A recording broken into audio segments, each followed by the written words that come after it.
নূর মুহাম্মদ সাল্লাল্লাহু লা ইলাহা ইল্লাল্লাহ লা ইলাহা ইল্লাল্লাহ লা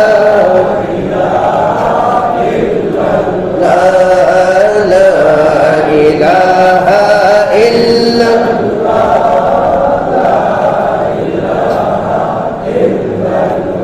আল্লাহ পাক রব্বুল আলামিন কোরআনুল কারীমে বলেন, ওয়াদাল্লাহুল মুনাফিকিনা ওয়াল মুনাফিকাতি ওয়াল কুফারা নার জাহান্নাম খালিদিনা ফিহা।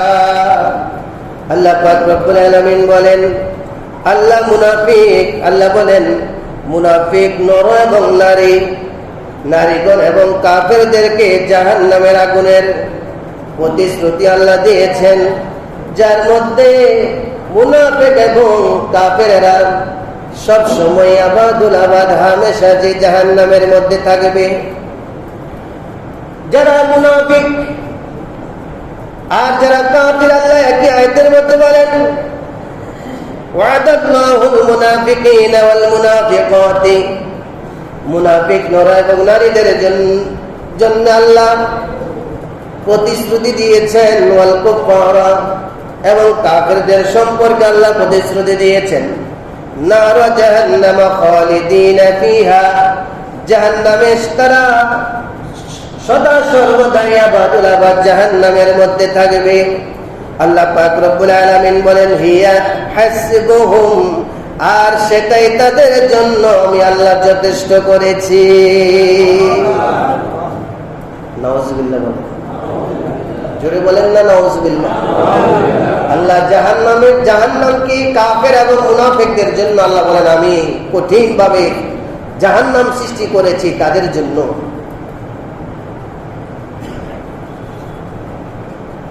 আল্লাহ পাক রব্বুল আলামিন বলেন, ইয়া আইয়ুহান নাবিয়্যু, হে আমার প্রিয় নবী রাহমাতুল লিল আলামিন,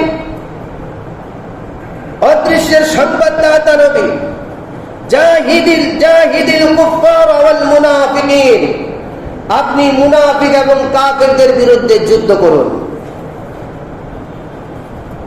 আজকে গাজার জমিনে,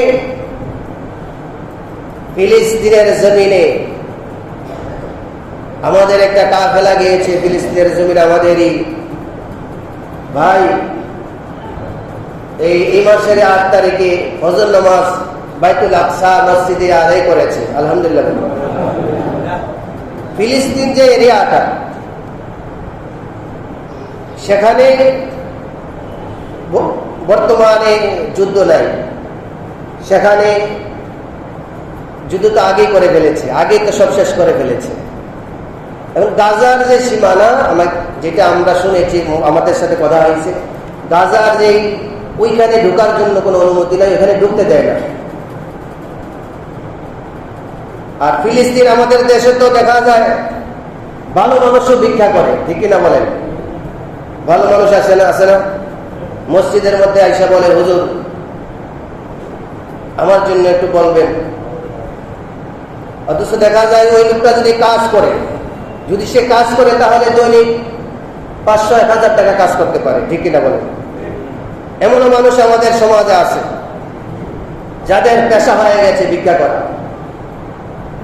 কিন্তু ওই জায়গায় ওই দেশের মানুষ, ওই দেশের বাচ্চাদের সম্পর্কে বললো, বাচ্চারা পর্যন্ত অসহায় হয়ে গেছে, বাবা মরে গেছে, বাড়ি গাড়ি সব ধ্বংস করে ফেলেছে।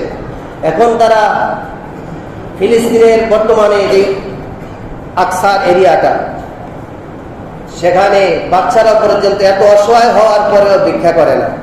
হাতে কাগজ নিয়ে রাস্তার মধ্যে থাকে, কোনো একটা হাতে নিয়ে রাখে বিক্রি করার জন্য, সেটা দ্বারাই দান সৎকার চায়, সেটার বিনিময়ে।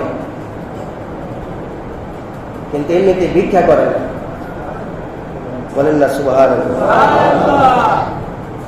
এই জন্য আপনাদেরকে বলি, আমার প্রিয় নবী রাহমাতুল লিল আলামিন মুহাম্মদুর রাসূলুল্লাহ সাল্লাল্লাহু আলাইহি সাল্লাম থেকে যারা দূরে থাকবে, আল্লাহ বলে, ওয়াইযা কিলা লাহুম, যখন তাদেরকে বলা হয়, তাআলাউ ইলা মা আনজালাল্লাহু ওয়া ইলার রাসূলি, তোমরা আসো, আমি আল্লাহ যা অবতীর্ণ করেছি আমার রাসূলের প্রতি তোমরা আসো।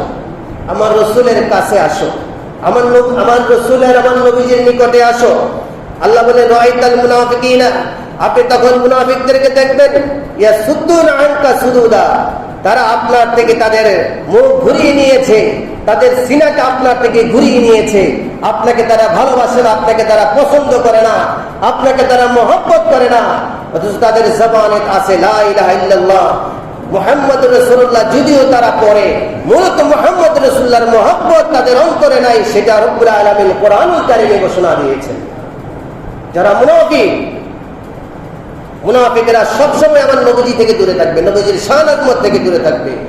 এজন্য বলি, বর্তমান যুগে, বর্তমান সময়ে আমাদেরকে তাওহীদের পাশাপাশি রিসালাতকেও সাথে সাথে ধারণ না করলে কখনো মুমিন মুসলমান হওয়া যাবে না।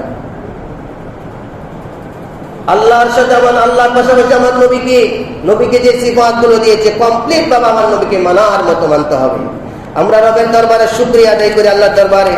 আমরা হয়তো আমাদের এই মসজিদটি আবার নতুন করে হবে, ভাঙ্গা হবে। আপনারা জানেন আমাদের ওই অফিসের পশ্চিম পাশে ওখানেই অস্থায়ীভাবে একটা মসজিদ করা হচ্ছে।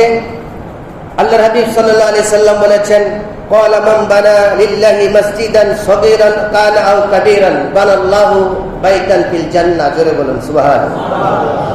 যারা আল্লাহর সন্তুষ্টির জন্য মসজিদ নির্মাণ করবে, ছোট হোক আর বড় হোক, আল্লাহ পাক জান্নাতে তাদের জন্য স্পেশাল করে ঘর নির্মাণ করবেন। সুবহানাল্লাহ।